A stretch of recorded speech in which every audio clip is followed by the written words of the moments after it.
जादुई जायंट पतंग। गांधीनगर नाम के एक गांव में इंद्रजीत नाम का सेठ रहता था। सेठ गांव के हर आदमी का ख्याल रखता था, जैसे कि लोगों का हाल हवाल पूछना, उनके सुख दुख जानना या फिर उनकी तकलीफें जानकर उनका निवारण करना। वो गरीब लोगों के घर में भी बिना झिझक जाता, और अगर वो कुछ खाने को दे तो वो भी खा लेता था। उस गांव में मोहनदास नाम का एक बच्चा अपने माँ बाप के साथ रहता था। मोहनदास के पिताजी की तबीयत बहुत खराब रहती थी, जिस वजह से वो बेड पर ही लेटे रहते थे। और घर चलाने के लिए मोहनदास गांव के गाय भैंसों को चराने का काम करता था। सभी जानवरों का ख्याल रखना, उनका दूध निकालना जैसे काम वो बखूबी कर लेता था। इस काम में उसकी माँ भी मदद करती थी। एक दिन मोहनदास गाय भैंसों को चराने जंगल गया था कि उसे एक आवाज आती है, बचाओ, मुझे बचाओ। ये आवाज सुनकर मोहनदास इधर उधर खोजने लगता है, लेकिन उसे कोई नहीं दिखता। लेकिन वो खोजते ही रहता है। तभी उसका ध्यान एक पेड़ पर जाता है। उस पेड़ पर एक बड़ी सी पतंग अटकी हुई रहती है। उसे देखकर वो कहता है, अरे, कहीं ये पतंग तो आवाज नहीं दे रही है, क्योंकि पास में कोई भी नहीं है। वो उस जायंट पतंग की तरफ देखता ही रहता है कि वो पतंग उसे कहने लगती है, ऐसे मत देखते रहो, मुझे बचाओ, इस पेड़ से उतारो मुझे। पतंग उससे बात कर रहा है, ये देखकर वो चौंक जाता है और उस पेड़ से उस पतंग को निकाल लेता है। वो पतंग हवा में उड़ने लगती है और मोहन से कहती है, बहुत बहुत शुक्रिया दोस्त। कहो, तुम्हें क्या चाहिए? अरे पहले ये बताओ कि तुम एक पतंग होकर बात कैसे कर रहे हो? मैं एक जादुई जायंट पतंग हूँ। ये एक बहुत बड़ी कहानी है, लेकिन बताने बैठूंगा तो वासु मुझे मारेगा कि इतनी लंबी कहानी बनाने की क्या जरूरत है। इसलिए वो रहने दो। तुम्हें क्या चाहिए ये बोलो। अच्छा अच्छा, अगर ऐसी बात है तो ठीक है, लेकिन वो फिल्मों में दिखाते हैं वैसी दो इच्छाएं या तीन इच्छाएं वाला आइटम तो नहीं है ना तुम्हारा? अरे नहीं नहीं, ऐसा कुछ भी आइटम नहीं है मेरा। कहो तुम्हें क्या चाहिए? तो फिर तुम मेरे साथ ही रहो, और वक्त आने पर जो मुझे चाहिए होगा वो मैं तुमसे मांग लूंगा। अरे वाह, तुम तो बड़े होशियार हो। आज से मैं तुम्हारे साथ ही रहूंगा। इस तरह उस दिन से वो पतंग मोहन की हर काम में मदद करता है। जैसे कि गाय भैंस चराते वक्त वो पतंग ही उनका देखभाल करता है, और इधर मोहन पेड़ के नीचे बैठकर खेलता या पढ़ाई करता रहता है। एक दिन ऐसे ही शाम होते ही वो पतंग को लेकर घर जाते रहता है कि तभी उस जादुई जायंट पतंग को रास्ते में एक ट्रक कीचड़ में फंसा हुआ दिखाई देता है। वो पतंग पूछता है, अरे, ये ट्रक यहाँ पर क्यों है? अरे, ये काफी सालों से यही पड़ा हुआ है, कोई भी उसे निकाल नहीं सकता, इसलिए ट्रक के मालिक ने उसे यही छोड़कर शहर चला गया है। ये बात सुनकर पतंग कहने लगता है, अगर ऐसी बात है तो मैं इस ट्रक को सुपर ट्रक में बदल देता हूँ और उसे यहाँ से निकालकर तुम्हारे बाबूजी को चलाने लायक बना देता हूँ। वैसे भी तुम बहुत स्वाभिमानी हो और तुम मुझसे मदद नहीं लोगे। इस तरह से मैं तुम्हारा एहसान भी चुका सकता हूँ। ऐसा बोलकर वो जादुई जायंट पतंग उस ट्रक को बाहर निकालता है और उसे अच्छा करके मोहन के साथ घर ले जाता है। वो जादुई पतंग मोहन के बाबूजी को ठीक कर देता है, और दूसरे दिन से बाबूजी उस ट्रक को चलाने लगते हैं। लेकिन इस जादुई जायंट पतंग की खबर गांव के सेठ को लगती है और वो सोचता है, अरे वाह, आखिर वो जादुई पतंग मिल ही गई, जिसको मैं इतने सालों से ढूंढता फिर रहा हूँ। सेठ शायद इसी लालच की वजह से गांव के लोगों का ख्याल रखता था, ताकि वो जादुई जायंट पतंग जिसके पास भी हो उससे वो चुरा लेता। वो एक दिन मोहन के घर जाता है और कहता है, अरे मोहन बेटा, मुझे तुम्हारी इस जादुई जायंट पतंग की मदद की बहुत जरूरत है। क्या तुम कुछ दिनों के लिए इस पतंग को मुझे सौंप दोगे? ठीक है सेठ जी, मैं सोचकर आपके पास उस पतंग को लेकर आता हूँ। अभी आप जाइए। सेठ मोहन की बात सुनकर घर चला जाता है। वो पतंग कहने लगता है, देखो मोहन, वो सेठ इस लालच की वजह से ही गांव वालों की मदद करता है, जिससे वो मुझे ढूंढ सके। वो मन का बड़ा कपटी है। तुमने अगर मुझे उसे सौंप दिया तो वो सारे गांव पर हुकूमत करेगा और सभी को तकलीफ देने लगेगा। यह सुनकर मोहन जादुई पतंग के साथ उस सेठ के घर जाता है और उसे कहता है, देखो सेठ, तुम्हारी सच्चाई का मुझे पता चल गया है, इसलिए बेहतर यही होगा कि तुम मेरे जादुई पतंग से दूर रहो। अगर ऐसी बात है तो आज मेरी बुराई भी तुम देख ही लो।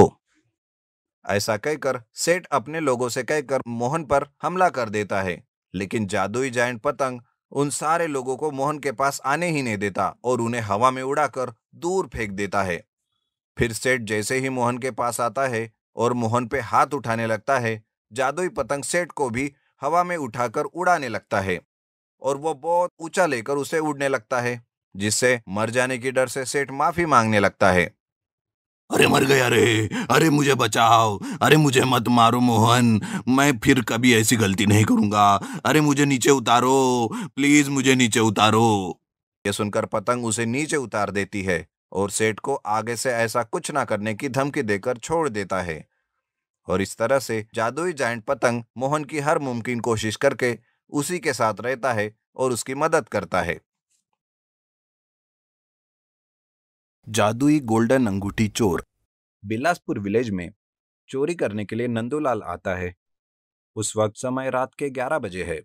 एक हाथ में लकड़ी और दूसरे हाथ में टॉर्च लेकर जाते रहता है। सारा गांव सो रहा था। नंदूलाल गांव के बीच एक पेड़ के पास रुककर सोचने लगता है। इस गांव में बहुत सारे धनवान हैं। जहां भी जाऊंगा बहुत सारा माल मिलेगा। समस्या ये है कि किसके घर जाऊं। इस तरह सोचते रहता है। इतने में एक स्वामी जी वहां से गुजरते रहता है। पेड़ के पीछे छुपकर नंदूलाल स्वामी जी को देखते ही रहता है। स्वामी जी इधर उधर देखते हुए आगे बढ़ता है। नंदूलाल को स्वामी जी पर शक होता है। वो उनका पीछा करता है। इस तरह स्वामी जी गांव के बाहर एक जानवरों के शेड के पास आता है।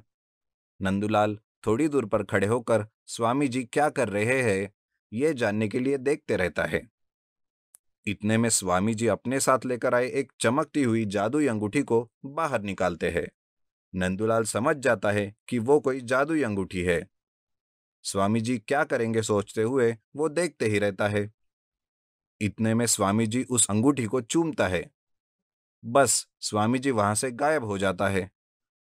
चंदूलाल आश्चर्यचकित हो जाता है। अरे स्वामी जी कहाँ चले गए और कैसे चले गए। उसे कुछ समझ नहीं आता। वो इधर उधर देखते रहता है। इतने में स्वामी जी बड़े से बक्से के साथ वहां प्रत्यक्ष होते हैं। उसे लेकर जल्दी जल्दी अपने घर चले जाता है। उसके पीछे ही नंदूलाल स्वामी जी के घर आकर खिड़की के पास खड़े होकर देखते रहता है। स्वामी जी अपनी पत्नी ललिता से कहते रहते हैं। बेटी की शादी के लिए तुमने जो गहने मांगे हैं ये रहे। सच में आप लेकर आए? हाँ लेकर आया हूं। ये देख लो। इस तरह स्वामी जी बक्से को खोलकर गहने दिखाते हैं। यह देखकर नंदूलाल का चेहरा खुशी से चमक उठता है। नंदूलाल मन में सोचता है। हाँ मेरी तो किस्मत खुल गई। इतने सारे गहने एक साथ मिल गए। इन सबको ये कहाँ रखते हैं ये देखकर इनके सोने के बाद जाकर चुरा लेता हूँ। तभी ललिता स्वामी जी से पूछती है। लेकिन इतने सारे गहने आपके पास आए कहाँ से? तुम्हें बताया तो था मेरे पास एक जादुई अंगूठी है। उसने जैसे कहा मैंने वैसे ही किया और सारे गहने लेकर आया हूं। स्वामी जी की बातें सुनकर नंदूलाल को एक आइडिया आता है। स्वामी जी के पास जो गहने हैं उससे भी ज्यादा कीमती वो अंगूठी होती है। अगर उसे चुरा लिया जितना सोना चाहूं उतना ले सकता हूं। इस तरह सोचकर वो स्वामी जी की अंगूठी को कहाँ छुपा रहा है ये देखते रहता है। स्वामी जी जादुई अंगूठी को अपने सिरहाने तकिए के नीचे रखकर सो जाते हैं। थोड़ी देर बाद नंदूलाल खिड़की के स्क्रू निकालकर अंदर आता है। स्वामी जी ने जो अंगूठी रखी है नंदूलाल उसे निकालने की कोशिश करता है, लेकिन स्वामी जी बिना हिले ही सोते रहते हैं। नंदूलाल को कुछ समझ में नहीं आता। थोड़ी देर के बाद ललिता का हाथ स्वामी जी पर रखता है। इससे स्वामी जी दूसरी ओर पलट कर सो जाते हैं। तब तुरंत ही नंदूलाल तकिए के नीचे रखी जादुई अंगूठी को लेकर खिड़की से बाहर निकलकर बिना देरी किए जानवरों के शेड के पास आता है। तब नंदूलाल जादुई अंगूठी को चूमता है और फिर क्या वो वहां से गायब होकर प्रत्यक्ष अंडरग्राउंड में होता है। अंडरग्राउंड में जिधर देखो उधर सोने से भरे पेटियां दिखाई देती है। वो सब देखकर नंदूलाल बहुत खुश हो जाता है। उसमें से एक पेटी को उठाकर नंदूलाल अंगूठी को फिर से चूमता है, लेकिन इस बार नंदूलाल गायब नहीं होता, वहीं पर खड़ा रहता है। नंदूलाल फिर एक बार चूमता है, लेकिन कुछ भी फायदा नहीं होता। तभी नंदूलाल उस अंगूठी को गौर से देखता रहता है। वो अंगूठी चमकते ही रहती है। वो सोचता है। अरे ऐसा क्यों हो रहा है? स्वामी जी के पास से ये अंगूठी को चुरा कर यहां पर आया हूं, लेकिन ये अंगूठी अब काम नहीं कर रही है। यहां से बाहर कैसे जाऊं? मैं इस अंडरग्राउंड में हूं, इसकी खबर चंदूलाल को कैसे बताऊंगा? इस तरह चिंता करता रहता है। इतने में नंदूलाल के हाथ जो जादुई अंगूठी है वो हवा में उड़कर चमकती हुई उसे कहती है, दोस्त, तुमने मुझे चुरा कर यहाँ तो आ गए, लेकिन यहाँ से बाहर जाने के लिए तुम्हें एक मंत्र कहना पड़ेगा। तभी मेरे पास जो जादुई शक्ति है वो बाहर लेकर जाएगी। लेकिन मैं वो मंत्र जानता ही नहीं, आप ही मेरी मदद कीजिए। इस तरह नंदूलाल अंगूठी से विनती करता है। इतने में अंगूठी कहती है, तुम्हें वो मंत्र उच्चारण करने से ही मेरी मायावी शक्ति काम करती है। मैं कुछ नहीं कर सकती। हम दोनों को यही रहना पड़ेगा। ये बातें सुनकर नंदूलाल रोने लगता है।